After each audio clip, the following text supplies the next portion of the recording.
What's going on, you guys? Nick here with Nick Strength and Power. So I wanted to make a video about Gunnar Rosbo. Now, Gunnar Rosbo was known as the king of forearms. He was a bodybuilder that was really popular in the 80s, but he actually never competed as an IFBB pro. So he was known as the king of forearms, and he claimed to have the biggest forearms of all time. His measurement was claimed to be 20.5-inch forearms, which is the equivalent of 52 centimeters. Now, this is a noteworthy measurement because a lot of people associate guys like Lee Priest, Frank McGrath, Denis Saplinkov. These are the guys that a lot of people associate with the best forearms of all time, and a lot of people don't know about Gunnar Rosbo. Now, Lee Priest, who I think has some of the best forearms of all time, his forearms only measure 18 inches. So Gunnar claims to have forearms that are 2.5 inches bigger than Lee Priest's. Denis Saplinkov, who is a professional arm wrestler and has some of the biggest hands of all time, his forearms measure 18.9 inches. And I previously believed him to have the biggest forearms of all time.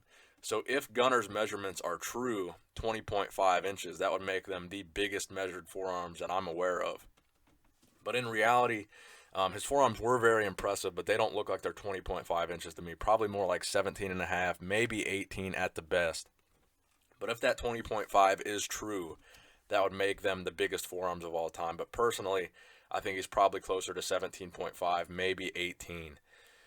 So he never competed as a pro in the IFBB. He was really popular in the 80s, though. You can see he had a lot of photos with some of the most popular bodybuilders like Lou Ferrigno. He competed in the 1981 IFBB European Championships, and he won that show. Again, this was not a professional show. The IFBB had an amateur division at that time. So in 1981, he also competed in the IFBB World Championships. Again, this was an amateur show, and he placed second there. He competed in the same show, the 1982 IFBB World Amateur Championships, and he also placed second in that show. So he had a couple, top finishes as an amateur, but he was mostly known for a lot of the magazine photo shoots that he did, doing some kind of arm workout, doing wrist curls, doing a forearm workout, and his forearms they just looked freaky, especially for the 80s. So this guy was a Norwegian bodybuilder, and he was known mainly for mostly looking exactly like Popeye. Some of the photos you can see of this guy on stage, his forearms look literally, just like Popeye's forearms. So I just wanted to make a brief video about this guy. There's not a whole lot of information out there about him because he didn't achieve that much, as a bodybuilder. He was just known for having big forearms. So it's kind of hard to find any good information about him, but I presented to you guys what I have. So I hope you enjoyed the video. Please give it a thumbs up if you enjoyed it. Nick Strength and Power, signing out.